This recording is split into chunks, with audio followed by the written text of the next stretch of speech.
आज हम magnetic mirrors को डिस्कस करने जा रहे हैं। इसमें एजम्पशन ये है कि मैग्नेटिक फील्ड जेड डायरेक्शन के अलांग है और उसकी जो मैग्नीट्यूड है मैग्नेटिक फील्ड की वो अलांग जेड डायरेक्शन वेरी कर रही है। तो इसका मतलब है कि यूनिफॉर्म मैग्नेटिक फील्ड नहीं है और किसी एक पर्टिकुलर एक्सिस के अलांग मैग्नेटिक फील्ड में वेरिएशन हो रही है। तो यहाँ पे जो एक इसकी जियोमेट्री बनती है हमारी इस प्रॉब्लम की, वो इस तरह से बनती है कि हम इसको सिलेंड्रिकल कोऑर्डिनेट्स में डील करेंगे और थीटा और जेड कोऑर्डिनेट्स में हम इसको डील करेंगे। तो हमने एज्यूम क्या कर लिया कि मैग्नेटिक फील्ड जेड डायरेक्शन के अलांग है और मैग्नेटिक फील्ड यूनिफॉर्म भी नहीं है, नॉन यूनिफॉर्म मैग्नेटिक फील्ड है। और किस एक्सेस के अलांग ये नॉन यूनिफॉर्म है? ये जेड एक्सेस के अलांग उसकी इसकी वेरिएशन आ रही है। और उसके अलावा हम फिर ये देख लेते हैं कि इसका जो बी थीटा कंपोनेंट है जो मैग्नेटिक फील्ड का, वो जीरो है और पार्शियल बाई पार्शियल थीटा भी जीरो है। ये जो लाइंस ऑफ फोर्सेस हैं, मैग्नेटिक लाइंस ऑफ फोर्सेस, ये कुछ पॉइंट्स के ऊपर कन्वर्ज करेंगी और कुछ दूसरे पॉइंट्स के ऊपर ये डाइवर्ज करेंगी। तो ये डिफरेंट पॉइंट्स पे कन्वर्ज और डाइवर्ज करने की वजह से इसका एक जो पी ऑफ आर कंपोनेंट है ये भी अराइज होगा। तो अब हम ये देखेंगे कि इसकी वजह से एक फोर्स अराइज होगी पार्टिकल को मैग्नेटिक फील्ड के अंदर कन्फाइन कर सकेगी। ये आपको फिगर नजर आ रही होगी। ये आप देखें कि जी एक्सेस के along magnetic lines of forces show की हुई हैं और इनकी जो मैग्नेटिक फील्ड की जो स्ट्रेंथ है, जो इसकी मैग्नीट्यूड है, वो वेरी कर रही है अलोंग जेड डायरेक्शन। तो आप देख लें कि जैसे जैसे मैग्नेटिक लाइंस ऑफ फोर्सेस आगे की तरफ जा रही हैं तो ये एक दूसरे के क्लोज होती जा रही हैं। और अगर आप जेड एक्सेस के अलांग इसकी में देखें तो एक पॉइंट पे जाके आपको ये कन्वर्ज होती हुई नजर आ रही है। ठीक है, तो जहाँ पे मैग्नेटिक लाइंस ऑफ फोर्सेस एक दूसरे से दूर दूर होती हैं तो वहाँ पे जो नेट मैग्नेटिक फील्ड की स्ट्रेंथ होती है, जो मैग्नीट्यूड होती है, वो कम होती है। और जहाँ पे ये कन्वर्ज कर जाती हैं वहाँ पे ज़्यादा होती है स्ट्रेंथ मैग्नेटिक फील्ड की। ठीक है, या दूसरे अल्फाज में आप ये भी कह सकते हैं कि यहाँ पे जो डेंसिटी है इन लाइंस की, यहाँ पे वो ज़्यादा होगी। तो ज़्यादा होने का मतलब ये है कि वो कन्वर्ज कर रही हैं और एक दूसरे के क्लोज है मैग्नेटिक लाइंस ऑफ फोर्सेस। तो वहाँ पे मैग्नेटिक फील्ड की मैग्नीट्यूड भी ज़्यादा होगी। अब हम यहाँ से इसका जो बी ऑफ आर वाला कंपोनेंट है, R component of the magnetic field, वो हम इससे निकाल सकते हैं del dot B equal to zero से। यहाँ पे बी तो मैग्नेटिक फील्ड है और डेल जो आपका आता है ये सिलेंड्रिकल कोऑर्डिनेट्स में आप इस डेल ऑपरेटर को लिखेंगे। तो जब आप इसको डेल को सिलेंड्रिकल कोऑर्डिनेट्स में एक्सप्रेस कर दें और बी को आप इसके सिलेंड्रिकल कंपोनेंट्स में लिख लें, कौन कौन से कंपोनेंट्स के हो जाएंगे? एक इसका आर कंपोनेंट होगा, थीटा कंपोनेंट होगा और जी कंपोनेंट होगा। तो ऊपर हम ये बात डिस्कस कर चुके हैं कि इसका थीटा कंपोनेंट नहीं होगा, तो चूंकि बी ऑफ थीटा जीरो है इसलिए जब आप डेल को सिलेंड्रिकल कोऑर्डिनेट्स में लिखेंगे तो इसका जो थीटा वाला कंपोनेंट होगा डेल ऑपरेटर का, वो ऑपरेट होगा मैग्नेटिक फील्ड के थीटा वाले कंपोनेंट के ऊपर। तो चूंकि बी थीटा 0 है तो इसलिए वो भी 0 हो जाएगा। और आप अगर 2.31 इक्वेशन में देखें, यहाँ पे आपको पार्शियल बाई पार्शियल थीटा वाली जो टर्म है वो नज़र नहीं आ रही। यहाँ पे आपको सिर्फ आर और जी जो है ना, ये दो कंपोनेंट्स आपको नज़र आ रहे हैं, तो ये दो रह जाएंगे।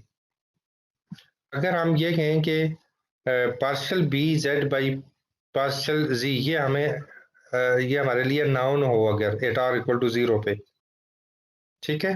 अगर ये नाउन हो और आर के साथ साथ इसमें कोई बहुत ज्यादा वेरिएशंस ना हो रही हो, ठीक है, यानी कि एट आर इक्वल टू 0 हमें पता है कि इसकी वैल्यू क्या है, partial B ji by partial G की। और जब आर 0 से चेंज होकर इसकी कोई और वैल्यू आएगी, तब भी हम ये कहें कि partial B ji by partial G में कोई बहुत ज़्यादा कोई सिग्निफिकेंट चेंजेस नहीं हो रही हैं, तो फिर हम अप्रॉक्सीमेटली इसको ऐसे लिख सकते हैं 2.31 को। आप 2.31 में partial B ji by partial G को इक्वेशन के दूसरी साइड पे ले जाएं तो माइनस साइन के साथ ये उस साइड चला जाएगा। और ये जो 1 by R partial by partial R of B of R है, तो ये जो पीछे 1 बाई आर है इसको मैं दूसरी साइड ले जाता हूँ तो वहां जाके ये मल्टीप्लाई हो जाएगा। और लेफ्ट साइड पे मेरे पास क्या बचेगा, पार्शियल बाई पार्शियल आर, और अंदर बच जाएगा R into B of R. तो मैं इसको इंटीग्रेट कर देता हूँ, तो इंटीग्रेशन से क्या होगा कि ये जो डेरिवेटिव है ये इंटीग्रल के साथ कैंसिल हो जाएगा और आर बी ऑफ आर हमारे पास बच जाएगा लेफ्ट साइड पे, और राइट साइड पे ये वाली टर्म आ जाएगी with negative sign. Negative sign क्यों आया, इसलिए कि हम ऊपर से partial B ji by partial G को राइट हैंड साइड पे ले गए थे, इस वजह से आया है। अब हम ये कह चुके हैं कि partial B ji by partial G में जो वेरिएशंस हैं वो बहुत स्मॉलर हैं, इतने स्मॉलर हैं कि हम उनको नेग्लेक्ट कर रहे हैं, और ऑलमोस्ट आर के साथ साथ वो कांस्टेंट ही है। तो इसलिए partial B ji by partial G को हम इंटीग्रल से बाहर ले आएंगे, तो इंटीग्रल के अंदर R into D of R बच जाएगा। तो आप इसको इंटीग्रेट करेंगे तो आर स्क्वायर बाई 2 आ जाएगा एट आर इक्वल टू 0। तो ये यहाँ से हमें इसका जो और कंपोनेंट है मैग्नेटिक फील्ड का ये मिल गया, और ये आप देख सकते हैं कि ये आपको नजर आ रहा है। अब बी में देख लें कि इसका जो और कंपोनेंट है बी ऑफ आर, ये इक्वल टू किसकी आया है, minus half R into partial B ji by partial Z at R equal to 0। अब देखें 1/2 जो है ये तो कांस्टेंट है, और partial B ji by partial Z at R equal to 0, ये हम ऊपर इसको डिस्कस कर चुके हैं कि ये हमें गिवन है। गिवन होने का क्या मतलब है कि एट आर इक्वल टू 0 ये वाली जो टर्म है ना, ये partial B ji by partial G, ये भी कांस्टेंट है। तो अब एक ही यहाँ पे ऐसा पैरामीटर बच गया है कि जो कांस्टेंट नहीं होगा, और वो आर है। तो इसका ये मतलब हुआ कि जो बी ऑफ आर है ये आर के ऊपर डिपेंड कर रहा है, यानी कि अगर इस आर में कोई वेरिएशंस आएंगी, अगर इस आर में कोई वेरिएशंस आएंगी तो जो आर कंपोनेंट है मैग्नेटिक फील्ड का ये भी चेंज होगा, ठीक है। तो अब आर के साथ साथ बी ऑफ आर में जो वेरिएशंस आएंगी उसकी वजह से ग्रेड बी ड्रिफ्ट जनरेट होगा गाइडिंग सेंटर का, ठीक है। तो यहां से एक बात हमें पता चल गई कि जैसे जैसे हम आर के अलांग मूव करेंगे तो हम ये देखेंगे कि उसके अंदर वेरिएशंस आ रही है उसके मैग्नेटिक फील्ड के अंदर, और मैग्नेटिक फील्ड की उस वेरिएशन की वजह से ग्रेड बी ड्रिफ्ट गाइड का प्रोड्यूस होगा बहुत ही में। लेकिन यहाँ पे कोई भी रेडियल ग्रेड का, इसलिए कि partial B by partial theta जो है वो 0 है। तब एक बात यहाँ तक ही आ गई, हमने मैग्नेटिक फील्ड का जो आर कंपोनेंट नेक्स्ट स्टेप में हम ये करेंगे कि हम जो हमारी इक्वेशन ऑफ मोशन है उसकी तरफ जाएंगे और वहां पे जाके हम क्या करेंगे, उसको कंपोनेंट्स में रिजॉल्व करेंगे फोर्स को। इससे पहले जितनी प्रॉब्लम्स हमने डिस्कस की हैं उनमें हम उस इक्वेशन ऑफ मोशन से जब हम फोर्स के कंपोनेंट्स निकालते थे तो हम उनको कार्टेशियन कोऑर्डिनेट्स में एक्सप्रेस करते थे। तो ये जो प्रॉब्लम है ये इसमें और पिछली वाली प्रॉब्लम्स में क्या डिफरेंस है कि इसको हम सिलेंड्रिकल कोऑर्डिनेट्स में इसको सॉल्व कर रहे हैं। तो देखें टेक्निक वही यूज होगी जो हम कार्टेशियन कोऑर्डिनेट के लिए यूज करते आए हैं, लेकिन यहाँ पे कार्टेशियन कोऑर्डिनेट की जगह सिलेंड्रिकल कोऑर्डिनेट्स आ गए। आप बिल्कुल उसी तरह से इसको रिजॉल्व करेंगे वहाँ पे जाके इक्वेशन ऑफ मोशन से, और इसका फोर्स का आर कंपोनेंट निकालेंगे, इसका थीटा कंपोनेंट निकालेंगे और इसका जी कंपोनेंट निकालेंगे। ये तीनों कंपोनेंट्स आप अलग अलग से लिख लेंगे। तो पिछली प्रॉब्लम्स में हम फोर्स का एक्स कंपोनेंट निकाल लेते थे, उसका वाई कंपोनेंट निकालते थे और उसका जी कंपोनेंट निकालते थे। तो ये आप एक इनमें ये सिर्फ कोऑर्डिनेट्स की जो है कोऑर्डिनेट्स का डिफरेंस है। बाकी इसके बाकी जो इसका मेथड है, जो टेक्निक्स है, वो बिल्कुल वही यूज होंगी जो हमने कार्टेशियन कोऑर्डिनेट्स में यूज की है। अब देखें यहाँ इस केस में चूंकि बी ऑफ थीटा 0 है, यानी थीटा कंपोनेंट मैग्नेटिक फील्ड का नहीं है, तो इसलिए इन कंपोनेंट्स में जहां जहां पे बी ऑफ थीटा है उन टर्म्स को हम 0 कह देंगे। तो एक तो इसका जो और वाला कंपोनेंट है उसमें बी थीटा वाली टर्म आई थी, V of Z B theta, इसको हम निगलेक्ट कर देंगे, 0 कंसिडर कर देंगे। और एक इसका जो जी कंपोनेंट है उसके अंदर अगर आप देखें B of R B of theta आ रहा है, तो ये वाली टर्म भी हम इसको भी 0 कंसिडर कर देंगे। तो ये दो टर्म्स यहाँ से खत्म हो गई। अब आप देखें बाकी जो बच गई हैं आपकी, उनको यहाँ पे नाम दिया गया है 1 2 3 4, 4 टर्म्स आपकी बच गई हैं। आपकी जो टर्म 1 है और 2 है, 1 और 2, 1 आपकी फोर्स के आर कंपोनेंट में अपीयर हो रही है टर्म, और जो टर्म 2 जिसको मैंने लिखा है वो इसके थीटा वाले कंपोनेंट में है। तो इन 1 और 2 दोनों में देखें तो मैग्नेटिक फील्ड का जी कंपोनेंट है, बी ऑफ जी दोनों टर्म्स में आ रहा है, फर्स्ट में भी और सेकंड में भी। तो ये जो दो टर्म्स है ना, ये हम जो लार्मर जायरेशन इससे पहले डिस्कस करते आए, तो इन दो टर्म्स से वो लार्मर जायरेशन जो है ना वो अराइज होगा, यानी पार्टिकल्स टर्म्स की वजह से क्या करेंगे, जायरेट कर रहे होंगे। और जो टर्म 3 है, 3 ये वैनिश हो जाएगी एक्सेस के ऊपर।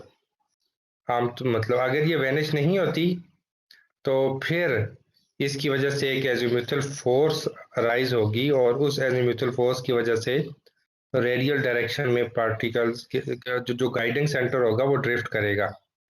ठीक है, यानी क्या बताया मैंने, अगर ये जो टर्म 3 है अगर ये वैनिश हो जाती है तो फिर तो क्या हमारा केस सिंपल हो जाएगा। लेकिन अगर ये वाली टर्म वैनिश नहीं होती, ये मौजूद रहती है, तो फिर एक इस टर्म की वजह से एजीमुथल फोर्स अराइज होगी, और उस फोर्स की वजह से रेडियल डायरेक्शन में ड्रिफ्ट प्रोड्यूस होगी। तो ये जो ड्रिफ्ट प्रोड्यूस होगी फिर ये किसके ड्रिफ्ट होगी, गाइडिंग सेंटर में। तो इस ड्रिफ्ट की वजह से गाइडिंग सेंटर जो है वो लाइंस ऑफ फोर्स को फॉलो करेगा, यानी कि गाइडिंग सेंटर ड्रिफ्ट करेगा, किस डायरेक्शन में ड्रिफ्ट करेगा,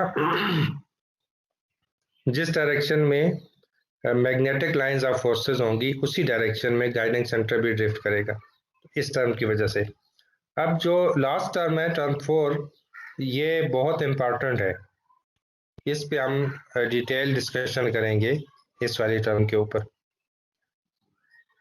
देखिए इसको मैंने सर स्क्रीन मूव कर दें, लास्ट वाली जो टर्म है वो हमें नजर नहीं आई है, 2.33 वाली इक्वेशन।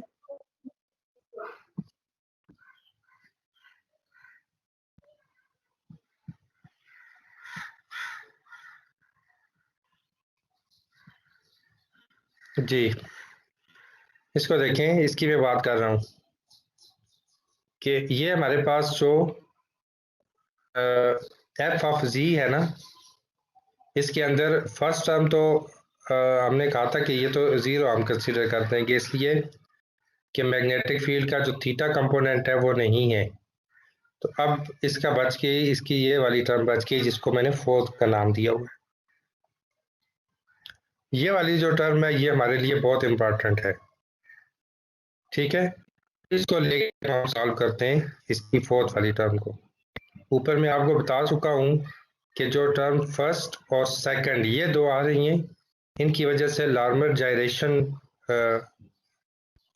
होगा, और बिल्कुल इसकी जो फिजिकल सिग्निफिकेंस है, इसकी जो डिस्कशन है वही है जो हम इससे पहले वाले केसेस में देख चुके हैं। और मैंने ये बताया कि जो थर्ड टर्म है ये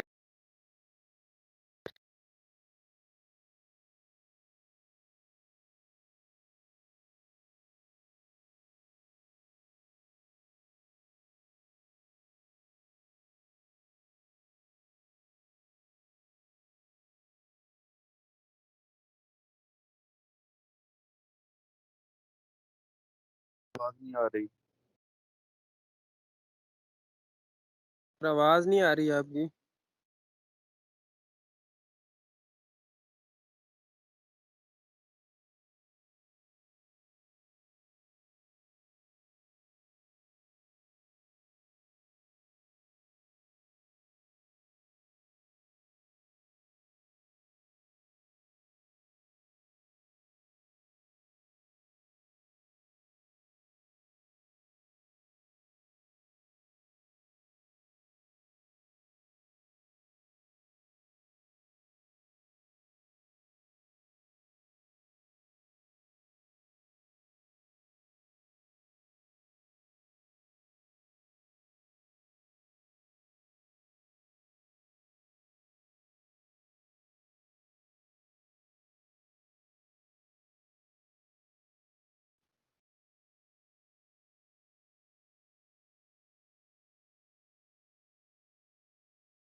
अब हम क्या करेंगे कि वन जायरेशन पे एवरेज कैलकुलेट करेंगे हम। तो हम सिंप्लिसिटी के लिए ये कंसीडर कर लेते हैं कि जो पार्टिकल ऐसा पार्टिकल हम कंसीडर करते हैं कि जिसका गाइडिंग सेंटर एक्सेस के ऊपर लाई कर रहा है, ठीक है। तो वी थीटा जो है वो एक जायरेशन के दौरान कांस्टेंट रहेगा और इस वी थीटा की जो वैल्यू होगी वो चार्ज के साइन के ऊपर डिपेंड करेगी। यानी वी थीटा को हम ऐसे लिख सकते हैं माइनस प्लस वी परपेंडिकुलर। तो ये माइनस और प्लस जो साइन यहाँ पे अपीयर हुए हैं ये हमें क्या बता रहे हैं कि जो वी थीटा है ये चार्ज के साइन के ऊपर डिपेंड करती है। यानी कि अगर इलेक्ट्रॉन होगा तो वी ऑफ थीटा का साइन और होगा और अगर आयन हो तो वी थीटा का साइन डिफरेंट होगा। तो इसीलिए हमने वी थीटा को माइनस प्लस वी परपेंडिकुलर से लिख दिया है और आर को हम लार्मर रेडियस कहेंगे आर ऑफ एल। तो ये वाली चेंजेस आप करें ऊपर वाली इक्वेशन में तो ये एक सिंपल सी इक्वेशन हमारे सामने आ जाएगी 2.35। ठीक है। तो इसमें जहां पे आर ऑफ एल आ रहा था लार्मर रेडियस यहाँ पे इसकी जगह हमने इसकी जो वैल्यू आती है एक्सप्रेशन में वो लिख दी। ये होता है V perpendicular by omega C. तो ये हमने यहाँ पे लिख लिया इसकी जगह पे और इससे अगले वाला जो स्टेप है उसमें ओमेगा सी की वैल्यू पुट की हुई है। तो ये बन गया 2.35 का जो राइट हैंड साइड है ये हमें मिल गई। यहाँ पे हम मैग्नेटिक मोमेंट को डिफाइन करते हैं, जो जाइरेटिंग पार्टिकल है उसके मैग्नेटिक मोमेंट को। तो हमें पता है कि ये जो half M V perpendicular square divided by B होता है ये मैग्नेटिक मोमेंट होता है जाइरेटिंग पार्टिकल का। तो आप इस सारे की जगह क्या पुट कर देंगे, म्यू पुट कर देंगे। म्यू रिप्रेजेंटेशन है मैग्नेटिक मोमेंट की। तो अगर 2.35 में half M V perpendicular square by B की जगह मैं म्यू लिख दूं तो ये 2.37 इक्वेशन मुझे मिल जाएगी। माइनस साइन तो वहां पहले से मौजूद था और partial B ji by partial G भी वहां पे एज इट इज मैंने लिख दिया है। तो उससे पीछे वाली जो चीज है उसको मैंने म्यू लिख दिया, मैग्नेटिक मोमेंट लिख दिया है। या अगर हम इसको जनरल सेंस में लिखना चाहें तो एफ ऑफ जी को मैं एफ ऑफ पैरेलल लिख दूंगा, इसलिए कि मैं ऊपर ये बात बता चुका हूं कि जो मैग्नेटिक लाइंस ऑफ फोर्सेस हैं वो जी एक्सेस के अलोंग हैं और जो वेरिएशन आ रही है मैग्नेटिक लाइंस ऑफ फोर्सेस में वो भी अलोंग जी डायरेक्शन आ रही है। तो इसलिए एफ ऑफ जी को एफ ऑफ पैरेलल मैंने लिख दिया और आगे जो पार्शियल जी था उसको मैंने पार्शियल एस से रिप्लेस कर दिया है यहाँ पे। ठीक है। तो इसी तरह से आगे अगर इसको आप ये तो partial B by partial S है, इसको मैं अगर 3D में लिखना चाहूँ तो मैं डेल पर पैरेलल इनटू बी लिख लूंगा। तो ये मेरे पास इसकी एक फॉर्म यहाँ पे आ गई है। अब इसमें एक बात आप नोट करें कि मैग्नेटिक मोमेंट को जो हमने ऊपर डिफाइन किया है ये इसकी डेफिनेशन बिल्कुल वैसी ही है जैसे कि हम करंट लूप के लिए मैग्नेटिक मोमेंट को डिफाइन करते हैं। यानी एक ऐसा करंट लूप जिसका एरिया ए हो और उसमें से करंट फ्लो कर रहा हो तो हम उसका जो मैग्नेटिक मोमेंट डिफाइन करते हैं वो प्रोडक्ट होता है करंट और एरिया का। ठीक है। तो अगर हमारे पास इसकी एक वेरिफिकेशन के लिए मैं आपको ये बता रहा हूँ कि इसकी जो डेफिनेशन हमने यहाँ पे की है जाइरेटिंग पार्टिकल के लिए ये वही डेफिनेशन है जो करंट लूप में मैग्नेटिक मोमेंट की होती है। तो आप इसको देख लें यहाँ पे ये तो 3-4 लाइंस में ये इसकी एक्सप्लेनेशन दी हुई है कि अगर तो सिंगली चार्ज आयन हो और उस आयन का जो करंट जनरेट होगा वो कैसे होगा कि जो चार्ज पार्टिकल है वो 1 सेकंड में omega C by 2 pi time क्या करेगा वो सर्कुलेट करेगा वहां पे तो करंट जनरेट होगा। तो इसका मतलब है आई जो हमारे पास है, जो करंट की डेफिनेशन क्या बनेगी, E into omega C by 2 pi, और एरिया आपको पता है कि इसका पाई आर एल स्क्वायर होता है। तो अगर इन दोनों को हम आपस में कंबाइन कर दें और थोड़ा सा सिंप्लीफाई करें तो म्यू की डेफिनेशन जो है वो half M V perpendicular square by B आ गई। तो आपने देखा कि ये अभी जो हमने इसको डिफाइन किया, ये हमने करंट लूप के लिए किया मैग्नेटिक मोमेंट को, और ऊपर इक्वेशन 2.36 में जो डिफाइन किया था वो एक जाइरेटिंग पार्टिकल के लिए हमने किया था। तो ये जो डेफिनेशंस हैं दोनों, ये सिमिलर डेफिनेशन है, एक जैसी हैं।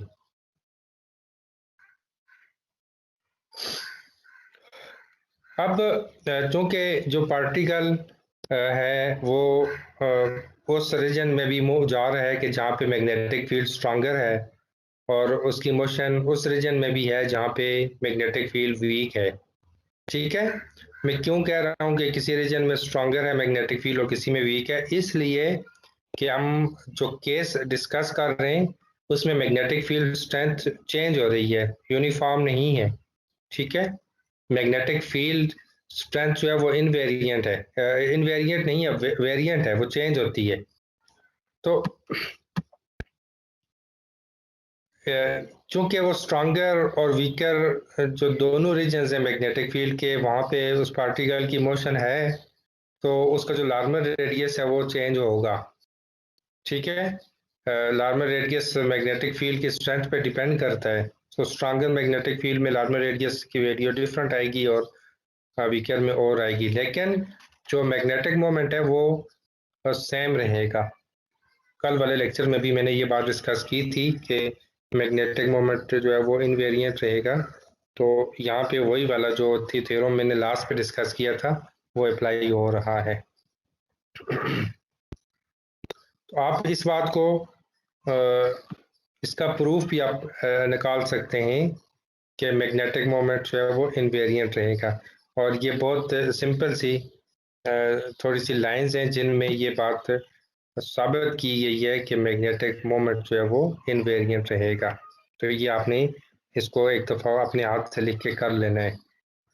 ये देखें एंड पे D mu by D T equal to 0 आ जाएगा, और अगर आप इस एक्सप्रेशन से निकालना चाहें म्यू की वैल्यू, तो म्यू जो है वो ये देखें 2.42 में D mu by D T equal to 0। तो अगर आप इसको इस यहाँ से म्यू निकालें, इसको इंटीग्रेट कर दें, तो आप देखेंगे कि म्यू इक्वल टू कांस्टेंट आ जाएगा। ठीक है, अब ये जो प्रॉपर्टी है मैग्नेटिक मोमेंट की कि ये इनवेरिएंट रहता है, ये यूनिफॉर्म रहता है, ये ही हमें एक जो प्लाज्मा कन्फाइनमेंट है उसमें हेल्पफुल है हमारे लिए। ठीक है, तो जो एक स्कीम डिफाइन की गई है फॉर द प्लाज्मा कन्फाइनमेंट, जिसको मैग्नेटिक मिरर का नाम दिया गया है, तो उसमें इसकी ये वाली प्रॉपर्टी हमारे लिए बहुत हेल्पफुल है कि म्यू जो है वो चेंज नहीं होता। अब मैं इसको इसकी थोड़ी सी और डिटेल्स हम इसकी डिस्कस कर लेते हैं। अब देखें कि जब ये particle weak magnetic field region से स्ट्रॉन्ग मैग्नेटिक फील्ड रीजन में जाता है, ठीक, तो क्या होता है, जाहिर सी बात है वीक रीजन से स्ट्रांग में गया तो मैग्नेटिक फील्ड स्ट्रेंथ इंक्रीज हो गई इसकी, और मैग्नेटिक फील्ड स्ट्रेंथ इंक्रीज हुई तो जो परपेंडिकुलर कंपोनेंट था वेलोसिटी का वो भी इंक्रीज हुआ। अगर परपेंडिकुलर कंपोनेंट इंक्रीज ना हो तो मैग्नेटिक मोमेंट कांस्टेंट नहीं रहेगा, इसलिए कि मैग्नेटिक मोमेंट जो है वो mu equal to half M V perpendicular square by B है। ठीक है, ऊपर परपेंडिकुलर कंपोनेंट आ रहा है वेलोसिटी का और नीचे मैग्नेटिक फील्ड आ रही है। अगर तो वीकर रीजन से स्ट्रॉन्गर रीजन में जाने की वजह से पार्टिकल की वेलोसिटी का परपेंडिकुलर कंपोनेंट इंक्रीज कर जाए और मैग्नेटिक फील्ड इंक्रीज ना करे,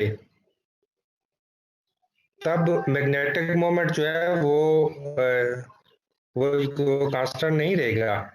कांस्टेंट कब रहेगा? ये एक रेशियो है, मैग्नेटिक फील्ड नीचे है और जो परपेंडिकुलर कंपोनेंट है वेलोसिटी का वो ऊपर है, तो ये रेशियो है। ये यूनिफॉर्म उस वक्त रहेगी जब अगर ऊपर वाली क्वांटिटी इंक्रीज कर रही है तो नीचे वाली भी उसी रेट के साथ इंक्रीज कर रही हो, तो तब इसके इंक्रीज करने से या डिक्रीज करने से कोई इफेक्ट नहीं होगा मैग्नेटिक मोमेंट के ऊपर।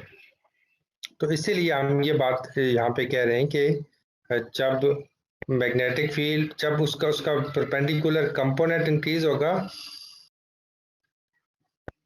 तो जो मैग्नेटिक फील्ड है वो भी इंक्रीज होगी, ठीक है, ताकि जो म्यू है वो कांस्टेंट रहे, ताकि मैग्नेटिक मोमेंट कांस्टेंट रहे। अब चूंकि जो टोटल एनर्जी है, टोटल एनर्जी कांस्टेंट रहेगी, टोटल एनर्जी भी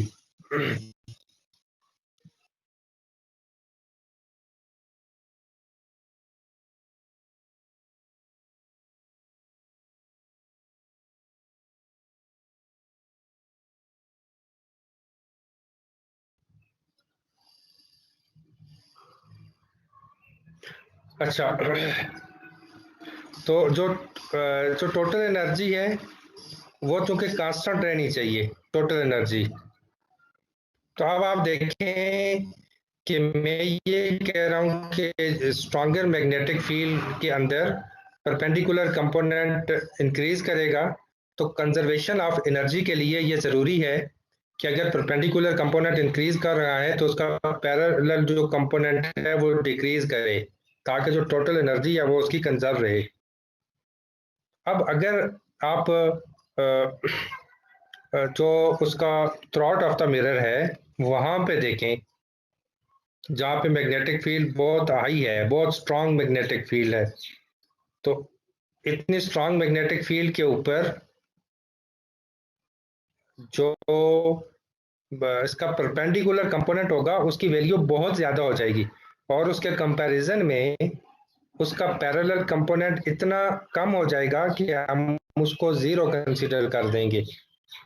और इस सिचुएशन में जो पार्टिकल होगा वो उस रीजन से रिफ्लेक्ट हो जाएगा, क्योंकि पैरेलल कंपोनेंट तो ज़ीरो हो गया, सिर्फ परपेंडिकुलर कंपोनेंट है, तो उस परपेंडिकुलर कंपोनेंट की वजह से पार्टिकल रिफ्लेक्ट होगा और रिफ्लेक्ट होगा ओके किधर जाएगा? जो वीक फील्ड रीजन है उसकी तरफ आ जाएगा,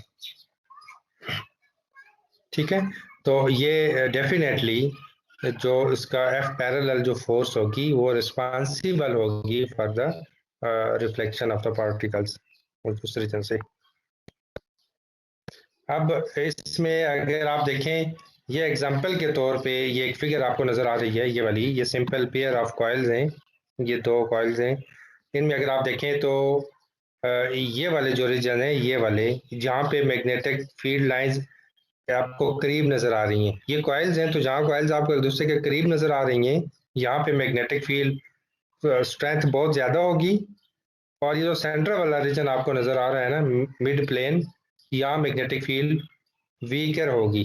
तो अब अगर कोई पार्टिकल यहाँ से ट्रेवल करता हुआ यहाँ तक पहुँच जाए, ये जो बी एम है मैक्सिमम मैग्नेटिक फील्ड है यहाँ तक, तो यहाँ पे उन पार्टिकल की वेलोसिटी का परपेंडिकुलर कंपोनेंट जो है वो मैक्सिमम होगा और पैरेलल कंपोनेंट ऑलमोस्ट जीरो हो जाएगा। तो पार्टिकल यहाँ तक आएगा और यहाँ पहुँचने के बाद रिफ्लेक्ट हो जाएगा वापस इस रीजन की तरफ, और यहाँ से वापस आते हुए ये जो इसका मिड प्लेन है बी नॉट जहाँ पे लिखा हुआ है, तो जब ये यहाँ पे पहुंचेगा तो अब जो पार्टिकल होगा उसका परपेंडिकुलर कंपोनेंट बी होगा और उसका जो पैरेलल कंपोनेंट है उसकी भी सिग्निफिकेंट वैल्यू होगी, और फिर ये ऐसे ही मूव करता हुआ इस दूसरे एंड पे चला जाएगा, यहाँ पे ये जहाँ पे दोबारा कॉइल्स आपको एक दूसरे के करीब नजर आ रही हैं। तो इस रीजन के ऊपर भी जो मैग्नेटिक फील्ड स्ट्रेंथ है वो ज़्यादा होगी और उसकी वजह से इसकी वेलोसिटी का परपेंडिकुलर कंपोनेंट मैक्सिमम होगा और पैरेलल कंपोनेंट इसका 0 हो जाएगा, जिसकी वजह से दोबारा यहाँ से ये पार्टिकल रिफ्लेक्ट होगा इस रीजन की तरफ। तो इस तरह से ये जो चार्ज पार्टिकल है ये इन दो एक्सट्रीम्स के दरमियान ये कन्फाइन होकर रह जाएगा, ये यहाँ से एस्केप नहीं कर सकेगा। तो अब ये जो दो एंड्स हैं जहाँ पे मैग्नेटिक फील्ड मैक्सिमम है और जहाँ से पार्टिकल रिफ्लेक्ट हो रहे हैं, तो इन दो एक्सट्रीम्स को हम मैग्नेटिक मिरर्स का नाम देते हैं। मिरर, जिस तरह मिरर्स में आप देखते हैं ना, वहाँ से रिफ्लेक्शन होती है। हम अगर आप देखें लाइट की रिफ्लेक्शन देख लें, आप अगर मिरर को रख लें तो लाइट आएगी और वहाँ स्ट्राइक करने के बाद वहाँ से रिफ्लेक्ट बैक हो जाएगी। बिल्कुल वैसे ही यहाँ पे मैग्नेटिक मिरर्स हैं और मैं एक्सप्लेन कर चुका हूँ कि जहाँ मैग्नेटिक फील्ड स्ट्रेंथ मैक्सिमम होगी तो वहाँ से इसकी रिफ्लेक्शन होगी।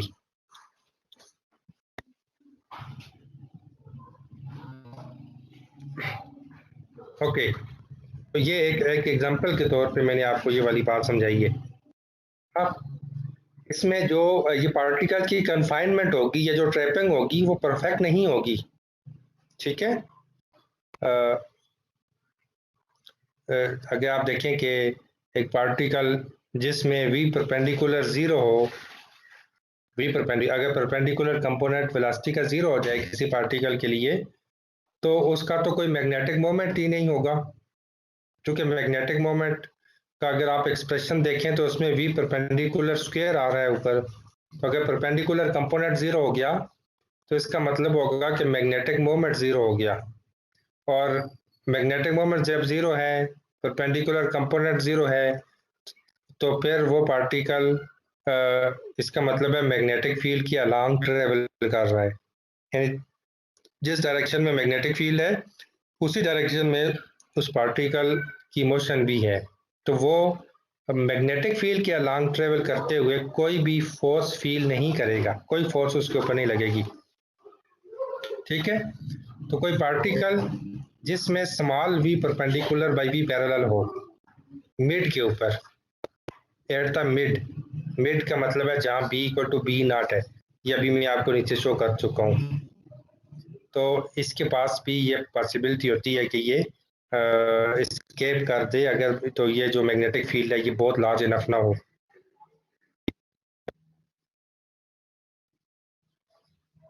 ओके, अब हम इसको थोड़ा सा और अगर देखें तो जो इनवेरियंस है मैग्नेटिक मोमेंट का, उससे हम ये निकाल सकते हैं, यानी इनवेरियंस का ये मतलब है कि मैग्नेटिक मोमेंट की वैल्यू हर जगह पे सेम रहेगी, इसके अंदर कोई चेंज नहीं आएगी।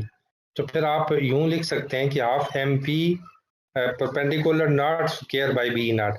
बी परपेंडिकुलर नॉट ये पार्टिकल के परपेंडिकुलर जो उसकी वेलोसिटी का परपेंडिकुलर कंपोनेंट है वो है कहाँ पे, मिड प्लेन में, यहाँ सेंटर में, इस जगह पे, इस यहाँ पे जो इसके परपेंडिकुलर कंपोनेंट होगा उसको हम v परपेंडिकुलर नॉट से शो करेंगे, और एंड के ऊपर जहाँ मैग्नेटिक फील्ड मैक्सिमम है वहां पे जो उसका कंपोनेंट होगा उसको हम v परपेंडिकुलर का नाम देते हैं। तो ये इसको हम कंजर्वेशन ऑफ मैग्नेटिक मोमेंट से हमने ये एक्सप्रेशन लिख दिया। और इसी तरह से जैसे कि मैग्नेटिक मोमेंट कंजर्व रहता है तो टोटल एनर्जी की कंजर्वेशन भी होती है। तो कंजर्वेशन ऑफ एनर्जी से हम एक और एक्सप्रेशन हम लिख सकते हैं जिसमें ये शो हो रहा हो कि जो टोटल एनर्जी है वो भी कंजर्व है। तो ये देखें, ये उससे लिख लिया हमने, ये वाला, यानी उस पॉइंट के ऊपर जहां मैग्नेटिक फील्ड मैक्सिमम है वहां पे हम पहले डिस्कस कर चुके हैं कि पैरेलल कंपोनेंट नहीं होगा, सिर्फ परपेंडिकुलर कंपोनेंट होगा। तो वहां पे एनर्जी आ जाएगी हाफ एम बी परपेंडिकुलर का स्क्वायर, ठीक है। और मिड प्लेन में परपेंडिकुलर कंपोनेंट भी है वेलोसिटी का और पैरेलल कंपोनेंट भी है वेलोसिटी का, तो फिर एनर्जी इन दोनों कंपोनेंट्स की वजह से होगी। अब हाफ तीनों में आ रहा था वो कैंसिल हो गया, एम भी तीनों टर्म्स में आ रहा था वो भी कैंसिल हो गया, तो पीछे ये वेलोसिटीज की फॉर्म में ये बच गई हैं। और ये जो सम है मिड प्लेन के उसके पैरेलल कंपोनेंट और परपेंडिकुलर कंपोनेंट का, उसको हम वी नॉट से डिनोट कर लेते हैं, यानी वी नॉट जहां भी आएगा इसका क्या मतलब होगा कि इसके अंदर ये दोनों कंपोनेंट्स आ रहे हैं, पैरेलल कंपोनेंट भी आ रहा है और परपेंडिकुलर कंपोनेंट भी आ रहा है। और ये आपने याद रखना है कि ऐसा कब होगा जब ये दोनों मौजूद हों। ऐसा उस वक्त होगा कि जहाँ पे मैग्नेटिक फील्ड स्ट्रांग इनफ नहीं होगी, जहाँ पे वीक होगी थोड़ी मैग्नेटिक फील्ड, वहाँ परपेंडिकुलर कंपोनेंट के साथ साथ पैरेलल कंपोनेंट भी होगा। लेकिन जहाँ पे मैग्नेटिक फील्ड बहुत स्ट्रांग होगी तो उस पॉइंट के ऊपर पैरेलल कंपोनेंट जीरो हो जाएगा और सिर्फ परपेंडिकुलर कंपोनेंट होगा। तो ये कंजर्वेशन ऑफ एनर्जी से हमें ये एक्सप्रेशन मिला। अब अगर हम कंजर्वेशन ऑफ मैग्नेटिक मोमेंट वाले एक्सप्रेशन को कंजर्वेशन ऑफ एनर्जी वाले एक्सप्रेशन के साथ कंबाइन करें तो हमें ये 2.45 मिल जाएगा। जो B nought by B prime की जो रेशियो आएगी तो इसे हम यूं एक्सप्रेस कर देंगे साइन स्क्वायर थीटा। थीटा यहाँ पे पिच एंगल है ऑर्बिट का, जो वीक फील्ड है उसके अंदर, और बी नॉट जो मैग्नेटिक फील्ड है ये उसके सेंटर में है। ये जो ऊपर मैंने आपको एक लूप शो किया था दो कॉइल्स का, यानी मिड प्लेन के ऊपर, और बी प्राइम जो है ये मैक्सिमम मैग्नेटिक फील्ड को शो कर रही है। ठीक है, अब ऐसे पार्टिकल के जिनमें थीटा की वैल्यू जिनके लिए स्मॉलर होगी, थीटा जिनके लिए स्मॉल होगा तो वो क्या करेंगे, हायर फील्ड में वो उनकी रिफ्लेक्शन होगी। और अगर थीटा की वैल्यू बहुत स्मॉलर हो जाए, बहुत स्मॉल हो जाए, यानी इतनी स्मॉल हो जाए कि बी प्राइम जो बी एम है उससे एक्सीड कर जाए। बी एम क्या चीज थी, बी एम उसकी एक मैक्सिमम लिमिट थी मैग्नेटिक फील्ड की, कि अगर मैक्सिमम इतनी मैग्नेटिक फील्ड होगी तो चार्ज पार्टिकल आके वहां से रिफ्लेक्ट बैक करेगा और इस मैग्नेटिक फील्ड के ऊपर जो पैरेलल कंपोनेंट होगा वो जीरो हो जाएगा। लेकिन अगर ये जो बी प्राइम है ऊपर 2.45 में ये एक्सीड कर जाए बी एम से, ठीक है, तो फिर पार्टिकल जो है वो उसको उसका रिफ्लेक्ट करना फिर मुश्किल होगा। तो इस केस में उसके एस्केप करने के चांसेस होंगे कि पार्टिकल जो है वो अब वहां पे ट्रैप ना हो, कन्फाइंड ना हो, बल्कि वहां से वो क्या करे, एस्केप कर जाए। इसको एक और तरह से हम भी एक्सप्रेस कर सकते हैं कि अगर हम इस नीचे वाले बी प्राइम को 2.45 में बी एम से रिप्रेजेंट कर दें, बी एम से, बी एम का मतलब फिर आपने याद रखना है कि उसकी मैग्नेटिक फील्ड की वो मैक्सिमम वैल्यू है जिस पे पार्टिकल की वेलोसिटी का परपेंडिकुलर कंपोनेंट मैक्सिमम होगा और उसका पैरेलल कंपोनेंट जीरो हो जाएगा। अगर आप बी प्राइम को बी एम से रिप्रेजेंट करें तो ये जो रेशो है B M by B nought उसको हम आर ऑफ एम कह देंगे, और आर एम जो है इसको मिरर रेशो कहते हैं। This is the mirror ratio. अब ये जो 2.46 आई sine square theta M is equal to 1 by R of M, तो ये के बाउंड्री को डिफाइन कर रही है।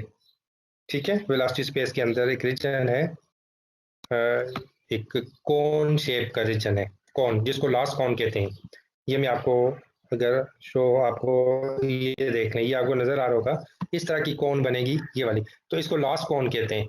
यानी कि जो पार्टिकल इस लास्ट कोन के अंदर होंगे तो वो पार्टिकल ट्रैप नहीं हो सकेंगे, वो एस्केप कर जाएंगे, और जो इसके अंदर नहीं होंगे तो वो ट्रैप हो जाएंगे, वो कन्फाइंड हो जाएंगे। ठीक है,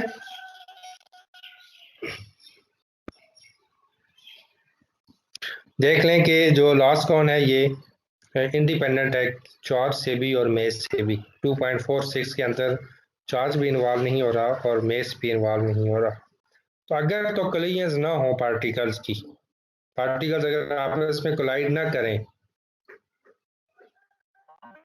तो फिर आयंस और इलेक्ट्रॉन्स दोनों कन्फाइंड होंगे, और उनके कन्फाइंड होने की जो प्रोबेबिलिटी है कि जो कंडीशंस हैं वो सेम होंगी। ये मैं in the absence of collisions बात कर रहा हूँ।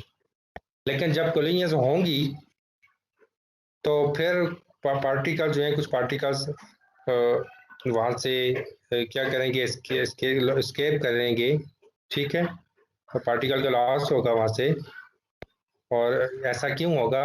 इसलिए होगा कि उनके कोलिजन्स की वजह से उनका जो पिच एंगल है वो एंगल चेंज होगा और वो स्कैटर्ड होंगे, लास्ट कोन में चले जाएंगे पार्टिकल्स। तो जब स्कैटर्ड होने के बाद पार्टिकल्स लास्ट कोन में जाएंगे तो फिर वो पार्टिकल वहाँ से एस्केप कर जाएंगे। और ऐसा करने की इलेक्ट्रॉन्स की ज़्यादा प्रोबेबिलिटी होती है, ठीक है, इसलिए कि इलेक्ट्रॉन्स की जो कोलिजनल फ्रीक्वेंसी है वो आयंस के निस्बत हाई होती है। तो जितने फ्रीक्वेंटली कोई पार्टिकल कोलाइड करेगा इतने ही ज़्यादा उसके स्कैटर्ड होके लास्ट कोन में एंटर होने की जो प्रोबेबिलिटी है वो ज़्यादा हो जाएगी। और जब वो उसमें उसके अंदर स्कैटर्ड होके चले जाएंगे तो फिर उनके एस्केप करने के चांस भी ज़्यादा होंगे। तो ये जो अगर आप कंपैरिजन करें बिटवीन इलेक्ट्रॉन्स एंड आयंस तो हम ये कहेंगे कि कोलिजन्स के दौरान जो एस्केप करेंगे पार्टिकल्स वो आयंस के निस्बत इलेक्ट्रॉन्स ज़्यादा होंगे, ठीक है। अब ये जो मैग्नेटिक मिरर का कॉन्सेप्ट था फर्स्ट टाइम ये फर्मी ने दिया, ठीक है।